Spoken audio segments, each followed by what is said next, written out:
नमस्कार, मैं हूं श्रद्धा। आप देख रहे न्यूज 18 मध्य प्रदेश छत्तीसगढ़। क्या शिवराज सरकार कर पाएगी पूरे 5 साल? क्या कांग्रेस फिर लौटेगी सत्ता में? क्या होगा बीजेपी में सिंधिया का हाल? उपचुनाव के नतीजे लिखेंगे सूबे की तकदीर। चुनाव की तारीखों का ऐलान भले ही ना हुआ हो, लेकिन सियासत शुरू हो चुकी है। किसने कहा कितना दम दिखाया है, किसकी वजह से कौन बगावत के मूड में आया है, चुनावी चकल्लस में हर दिन दिखाएंगे आपको। कहां है घमासान की तैयारी, कहां है किसकी दावेदारी, जनता का दिल जीतने की लड़ाई में कौन है किस पर भारी। बुरहानपुर में चिट्ठी पर शुरू हो गई है चुनावी चकल्लस। अब खत का मजमून क्या है, किसने लिखा, खत मुकाम तक पहुंचा कि नहीं पहुंचा, तो असर क्या हुआ, इसी पर है पूरी सियासत। और सुर्खियों में है नेपानगर से बीजेपी की संभावित उम्मीदवार सुमित्रा कास्टेकर। चिट्ठी के अलावा यहां एक वीडियो भी है जो बवाल बन सकता है। नेपानगर के उपचुनाव में देखिए रिपोर्ट।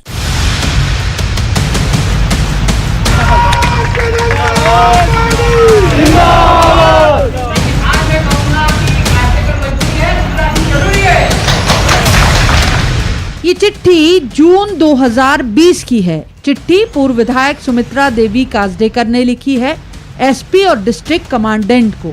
इस चिट्ठी में नेपानगर एसडीएम विशा माधवानी की सुरक्षा में तैनात होमगार्ड सचिन वर्मा को नेपानगर से बाहर पदस्थ करने की बात कही गई है। अब इस पर आते हैं कि चिट्ठी पर सियासत क्यों हुई।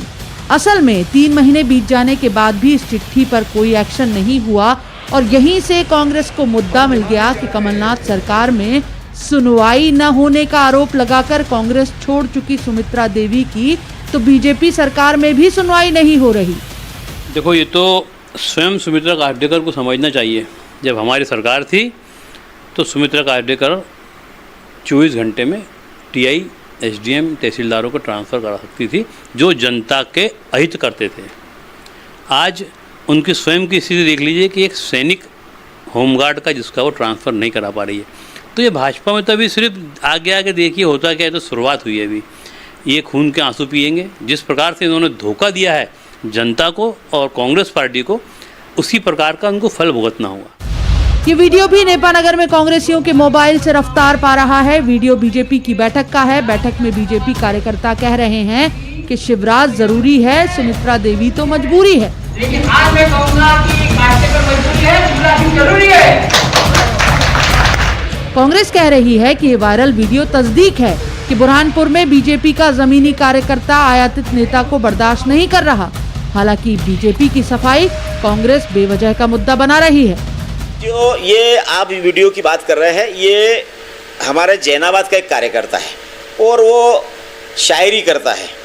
तो जब हम लोग वहाँ पर उपस्थित थे, हमारे लोकप्रिय सांसद आदरणीय नंदू भैया भी थे, हमारी पूर्व विधायक मंजू दादू थी, हमारे जिले के अध्यक्ष मनोज लदवे जी भी उस कार्यक्रम में उपस्थित थे। तो उन्होंने एक व्यंग्यात्मक इसमें कहा कि भाई जैसा बोले भैया पिछली बार लोकसभा के समय लोग ऐसा कहते थे, तो एक तो हंसी मजाक के रूप में उन्होंने कहा। और अब क्योंकि भारतीय जनता पार्टी में सुमित्रा कास्डेकर जी शामिल हो चुकी है, तो इसलिए कि वो कांग्रेस उसको भारतीय जनता पार्टी के कार्यकर्ता नहीं पहचान, ऐसा कहीं से कहीं तक नहीं है। ये उपचुनाव चुनाव से भी ज्यादा मुश्किल है क्या? क्या कांग्रेस और बीजेपी तू डाल डाल तो मैं पात पात के अंदाज में चल रही है कि अभी तो आगे और लड़ाई है, कि फूंक फूंक कर चलना होगा आगे उम्मीदवारों को भी, कि जरा सी चूक बवाल बनेगी। बुरहानपुर में शारिक अख्तर के साथ bureau report, news 18 Madhya Pradesh Chhattisgarh. मौसम की मार से परेशान हाल किसान सियासी पार्टियों की तरफ आस लगाए बैठा है। आखिर उसके जख्म पर कौन सी सियासी पार्टी पहले मरहम लेकर आएगी? किसान हमेशा सियासत का सेंटर पॉइंट रहा है। ऐसे में उपचुनाव में सियासी पार्टियां भी किसान वोटर को नाराज करने का जोखिम नहीं उठाना चाहती। अब किसान वोटर को साधने के लिए बीजेपी ने नया तरीका इजाद किया है। बीजेपी नुक्कड़ नाटक चौपाल के सहारे अपनी नैया पार लगाने की जुगत में है। बीजेपी के किसान मोर्चा ने भी किसान को साधने अपने अंदाज में जुगत लगाई है।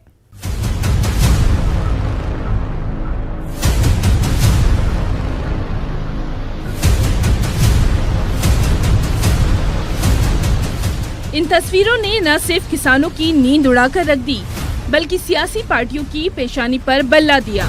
जहां किसान पर मौसम की मार, बाढ़ का कहर, और सोयाबीन फसलों को हुआ नुकसान किसान के लिए परेशानी का सबब बन गया। आखिर इसकी भरपाई कैसे की जाए? सवाल है कि क्या उपचुनाव में ये मुद्दा गर्मा सकता है? क्या ये मसला सियासी पार्टियों की मुश्किल बढ़ा सकता है?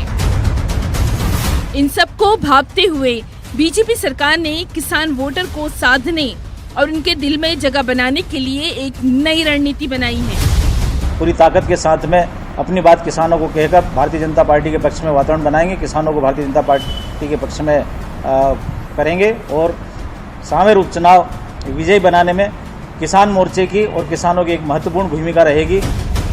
किसान हमेशा से सियासत का सेंटर पॉइंट रहा है।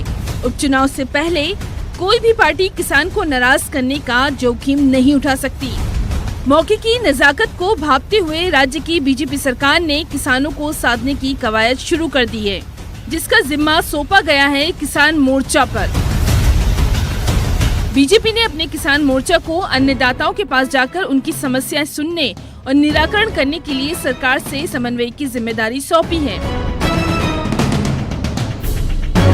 जहां साग का सवाल बनी सावेर में सियासी रण में उतारा गया है बीजेपी के किसान मोर्चा के प्रदेश उपाध्यक्ष प्रेम नारायण पटेल को, जो केंद्रीय और राज्य सरकार की किसान हितैषी योजनाओं को नुक्कड़ नाटक, चौपाल, संगोष्ठी के जरिए किसान वोटर को समझाने की बात कह रहे हैं। और कई योजना, चाहे वो बीमे की योजना हो, चाहे बिजली की योजना हो, चाहे बैंक की योजना हो, सोसाइटी में लोन देने की योजना हो, चाहे वो गेहूं खरीदी की योजना हो, चना खरीदी की योजना हो, सब में मध्य प्रदेश की सरकार और केंद्रीय सरकार पूरा अपना योगदान दे रही है। इन सब बातों को हम किसान मोर्चा गांव-गांव तक नुक्कड़ सभा के माध्यम से और हमारी छोटी जो संगोष्ठियां हैं उसके माध्यम से हम गांव-गांव और पंचायत स्तर तक लेके जाएंगे। हालांकि सरकार बीमे की रकम दिलाकर उनकी भरपाई करने की कोशिश कर रही है। वहीं सोयाबीन की फसल खराब होने से किसानों को हुए खामियाजे पर कांग्रेस भी इस जंग में कूद पड़ी है, जो उपचुनाव से पहले ये मौका हाथ से गंवाना नहीं चाहती। बीजेपी के इस दांव का जवाब आखिर कांग्रेस कैसे देगी? जहां कांग्रेसी नेताओं का कहना है कि तत्कालीन कमलनाथ सरकार में किसान कर्ज माफी की योजना, शुद्ध के लिए युद्ध, मिलावटखोरों पर नकेल, भूमाफियाओं पर शिकंजा के मुद्दे को जनता के दरबार में वो ले जाएगी। पूरा इंदौर शहर ही नहीं, समूचा मध्य प्रदेश इसके लिए गवाह है कि यहाँ भूमाफिया हो, शुद्ध के लिए युद्ध हो, या किसान ऋण माफी हो, या अनेक ऐसी योजनाएं थी जो कमलनाथ जी ने करी। अगर वो लेके भी जाते हैं तो उनको मुंह की खाना पड़ेगी गाँव। बीजेपी के किसान को साधने के इस दांव पर कांग्रेस ने पलटवार किया है। एमपी में 70% किसान वोटर है। सियासत का सेंटर पॉइंट रहे किसान सियासी बाजी पलटने का दम रखते हैं। मालवा निमाड़ इलाके की 7 सीटों की बात की जाए तो ये इलाका खेती के लिए जाना जाता है। अब सवाल है कि आखिर किसान वोटर किस पार्टी के साथ नजर आएगा? किस सियासी पार्टी की रणनीति किसानों पर अपना जादू चलाएगी? इंदौर से अरुण कुमार त्रिवेदी के साथ bureau report, news 18 Madhya Pradesh, Chhattisgarh. उपचुनाव से पहले हर दांव पेच सियासी पार्टियां अपना रही हैं। मिशन 27 के इस रण में अब बीजेपी वो दांव खेलने वाली है जहां पीएम मोदी के जन्मदिन से जनता से जुड़ने की तैयारी है। सेवा सप्ताह के जरिए बीजेपी का टारगेट है किसान वनवासी। एससी वोटर सेवा सप्ताह ही नहीं, सहकारिता सम्मेलन से भी अब किसान वोटर को साधने की कवायद में बीजेपी जुटी है।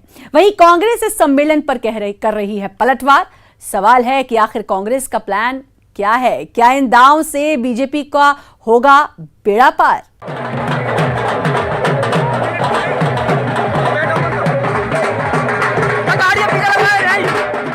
मिशन 27 उपचुनाव की 27 सीटों पर फतेह हासिल करने के लिए बीजेपी हो या कांग्रेस, दोनों नई रणनीतियां बना रही हैं। इस सियासी जंग के मैदान में बीजेपी अब एक नए प्लान के जरिए उतरने वाली है। वो प्लान है प्लान मोदी, जिसे नाम दिया गया है सेवा सप्ताह। पीएम नरेंद्र मोदी के जन्मदिन पर जनता को जोड़ने की बीजेपी की तैयारी है। 16 तारीख से विशेष अभियान है। प्रधानमंत्री जी के जन्मदिन से लेकर एक सप्ताह तक सेवा सप्ताह के रूप में हम मनाएंगे और जितने भी सेवा के कार्य केंद्र और प्रदेश सरकार ने किए हैं उसका और प्रचार प्रसार करके उसके विस्तार करेंगे, उसके शुभारंभ करेंगे, लोकार्पण करेंगे, भूमि पूजन करेंगे और जनता को समर्पित करेंगे, क्योंकि सरकारों का दायित्व भी है, कर्तव्य भी है कि जनता का, क्षेत्र का, प्रदेश और देश का विकास करें। सेवा सप्ताह के जरिए बीजेपी का फोकस उपचुनाव की 27 सीटों पर है। 16 सितंबर से 22 सितंबर तक चलने वाले इस सेवा सप्ताह में बीजेपी का टारगेट किसान, वनवासी, स्टूडेंट होंगे। वहीं पार्टी संबल योजना के जरिए एससी वर्ग को साधने की कोशिश में है। भाई जो सरकार का फंड आएगा तो किसके लिए है सरकार का फंड? कोई नेताओं की जेब में जाने वाला तो है नहीं। ये तो नीचे गांव में आज तक आज़ादी के बाद 70 साल में आपने तो नहीं किया, 73 साल में पहली बार नरेंद्र मोदी जी ने साहब ने पैसा दिया, उसको नीचे तक जो है ना एकदम डेवलपमेंट के आधार पर हम लोग इंडस्ट्रियल डेवलपमेंट के आधार पर बढ़ाने वाले हैं। इस सेवा सप्ताह में पार्टी कार्यकर्ता से लेकर मंत्री तक जुड़ेंगे। अपने अपने विभाग के जो क्रियान्वयन होना है उनके बारे में हमने अपनी जानकारी दी है, और क्योंकि चुनाव है इसलिए पार्टी के कार्यकर्ताओं को चुनाव के संबंध में जानकारी। मोदी जी के सप्ताह, जन्मदिन से सप्ताह उस दिन हम 16 तारीख को जो पात्रता पर्ची वितरण करने वाले हैं, ऐसे अन्य 2-3 दिन 4 दिन का कार्यक्रम बन रहे हैं, उसी के संबंध में। अब बीजेपी का दूसरा दांव देखिए, जो है सहकारिता सम्मेलन, जहां उपचुनाव की 27 सीटों पर 15 सितंबर से सहकारिता सम्मेलन के जरिए किसान वोटर को साधने की कवायद में बीजेपी जुट गई है। आत्मनिर्भर भारत अभियान के तहत प्रदेश सरकार को मिले 7,500 करोड़ रुपए। प्रदेश सरकार योजना के तहत सहकारी संस्थाओं के जरिए किसानों को आत्मनिर्भर बनाने का काम किया जाएगा। 7,500 करोड़ रुपए मध्य प्रदेश को दिया है हमारे पैक्ट सोसाइटियों के माध्यम से। आत्मनिर्भर भारत के तहत आत्मनिर्भर नीचे का किसान ग्रामीण होगा तो आत्मनिर्भर हमारा प्रदेश होगा, आत्मनिर्भर प्रदेश होगा तो आत्मनिर्भर राष्ट्र होगा। इसलिए नीचे तक की ट्रेनिंग अभी हमने दिया। जितनी भी सरकार की योजनाएं हैं, एक से एक योजनाएं, अभी आज ही देखिए मध्य प्रदेश के 1 लाख जो स्ट्रीट वेंडर हैं, जो फुटपाथ पे काम करते, ठेले वाले हैं, रिक्शे वाले हैं, इनको फुल्की वाले हैं, इनको 10-10 हजार रुपए बिना ब्याज का दिया है। उपचुनाव वाली सीटों से सम्मेलन की शुरुआत होगी। बीजेपी के इस दाव पर कांग्रेस ने पलटवार किया है। कांग्रेस का आरोप है कि सरकारी खर्चे पर उपचुनाव में बीजेपी फायदा लेने की कोशिश में लगी है। देखिए, भारतीय जनता पार्टी का सहकारिता के जो आंदोलन था उसमें उनका कोई विश्वास नहीं है। अभी पिछले दिनों केंद्र सरकार ने जो अध्यादेश 3 अध्यादेश पारित किए हैं, उसमें से एक अध्यादेश हमारा जो सरकारी क्षेत्र है, हमारा जो सरकारी आंदोलन है, उस सरकारी आंदोलन को भी कहीं न कहीं खत्म करने का जो प्रयास है इस अध्यादेश के माध्यम से किया। दरअसल पीएम मोदी के जन्मदिन के बहाने बीजेपी उपचुनाव वाले इलाकों में बड़ी आबादी को सरकारी योजनाओं से जोड़कर अपना वोट बैंक मजबूत करने की कोशिश में है। वहीं सहकारिता सम्मेलन में ही राडार पर किसान ही है। किसानों को साधने की ये मुहिम आखिर क्या रंग लाएगी और बीजेपी के इस दाव का उपचुनाव में आखिर क्या असर होगा? सवाल तो ये भी है कि कांग्रेस बीजेपी के इस दाव की कौन सी काट ढूंढ निकालेगी। भोपाल से अनुराग श्रीवास्तव के साथ bureau report, news 18 Madhya Pradesh, Chhattisgarh. अब बात उनके हक की जिनके लिए हो रहे चुनाव, यानी मतदाता, जो कह रहे हैं आते हैं, वादा करके चले जाते हैं, हम वहीं पर खड़े रह जाते हैं। सांची विधानसभा के सलामतपुर के वोटर तो यही दुखड़ा सुना रहे हैं, जो अब बगावती तेवर दिखा रहे हैं। सांची विधानसभा में वोटर नेताओं से पूछ रहे हैं, सांची सांची कहो, काम कब करोगे? सांची विधानसभा के सलामतपुर में अब वोटर ने किया ऐलान, पानी नहीं तो वोट नहीं, रोड नहीं तो वोट नहीं। जो दीवार पर लिखा है उसे पढ़ने की नहीं, समझने की कोशिश कीजिए। लोकतंत्र का भाग्य विधाता होता जागरूक मतदाता। अब इस भाग्य विधाता के भाग्य में जो आया, क्या उसकी तस्वीर है जंजीर से बंधा ये हैंडपंप, ताले में कैद ये हैंडपंप, जो सांची विधानसभा के इन वोटर्स के लिए सवाल बन गया है। अब इस हैंडपंप से हम आपको पानी के लिए जद्दोजहद करती मासूम बच्ची चांदनी को दिखाते हैं। इसके लिए तो लगता है ये बाल्टी गगरी ही खेल खिलौने बन गए हैं। बचपन कैसे पानी के लिए मशक्कत में गुजर रहा है। किस गांव के रहने वाले हैं आप? तो आप पानी कहाँ से लाते हैं? मंदिर से। तो पटरी पार करके जाना पड़ता है आपको? तो आपको डर नहीं लगता पानी लाने में? लगता है डर। फिर क्यों जाते हैं आप पानी लेने? रायसेन की सांची विधानसभा के सलामतपुर में ऐसे ही बच्चियां, महिलाएं पानी के लिए भटकती हैं। पानी के लिए जान को जोखिम में डाला जा रहा है। पानी की जुगाड़ के लिए पटरी पार जाना पड़ता है। भैया पानी की बहुत मुसीबत है। हम लेन के राशन करके जात पानी भर भी। हाँ, गाड़ी के नीचे से भी खुलकत भैया। ऐसे में इन लोगों का कहना है कि उन्हें किसी अनहोनी का डर सताता है, लेकिन पानी के लिए जोखिम भी उठा रहे हैं। जब पानी भर जाते हैं स्टेशन के पास तो डर लगता है बच्चों को। वो जाते हैं, ट्रेनें आती हैं। तो आपने सचिव, सरपंच या जनप्रतिनिधियों से नहीं बोला कि हमारा प्रधानमंत्री आवास नहीं आया, हमको दिक्कत आ रही? बोला था सर का, कोई वो हमारी कोई नहीं सुनते का। जब बगल में गड्ढा खुदवा दिया तो जो घर में बहुत सीढ़ आ रही। सुनिए सलामतपुर की इस महिला से, आखिर कितने साल से इनके लिए पानी का इंतजार ही है। अब बताते हैं, कोई सुनता ही नहीं है भैया। हाव हाव करके चले जात। अब डर लगा तो क्या करें भैया, पानी तो पीने हैं। पानी तो भर कर ले आने, चाहे डर लगे चाहे कछु हो। यहाँ के वोटर का दर्द सुनिए, जो कह रहे हैं चुनाव के वक्त ही सियासी पार्टियों को इनकी याद आती है। पानी की टंकी बनाने का वादा करते हैं और फिर नेता वादा भूल जाते हैं। कुछ हैंडपंप है जिनसे लाल पानी आता है। सवाल है कि क्या पानी पर वादे भी पानी पानी हो रहे हैं?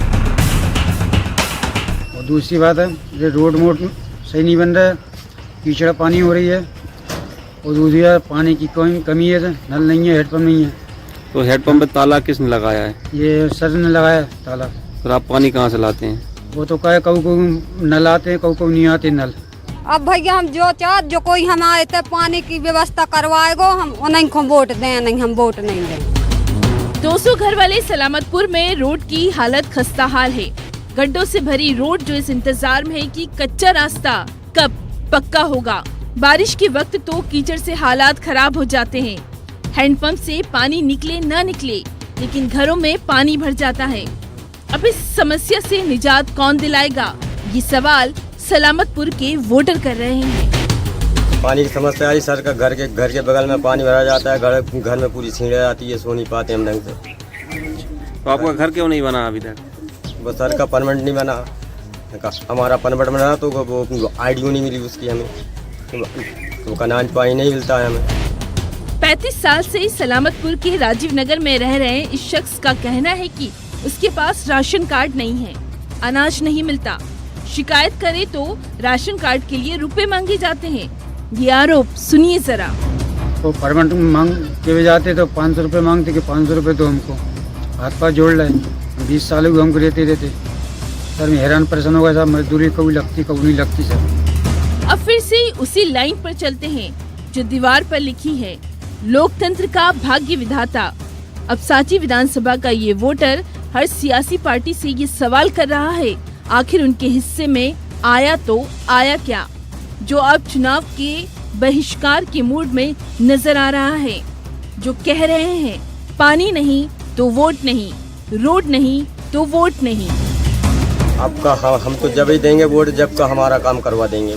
क्या जो वोट जिसको वोट देंगे वो पानी देगा, वो उसको वोट देंगे हम लोग। सवाल है कि आखिर सलामतपुर के स्टेशन पर किस सियासी पार्टी की गाड़ी को मिलेगी हरी झंडी और किसकी गाड़ी होगी बेपटरी। रायसेन से देवराज दुबे के साथ bureau report, news 18 Madhya Pradesh Chhattisgarh. चुनावी चकल्लस में फिलहाल इतना ही। बाकी खबरों के लिए लगातार बने रहिए न्यूज़ 18 मध्य प्रदेश छत्तीसगढ़ के साथ।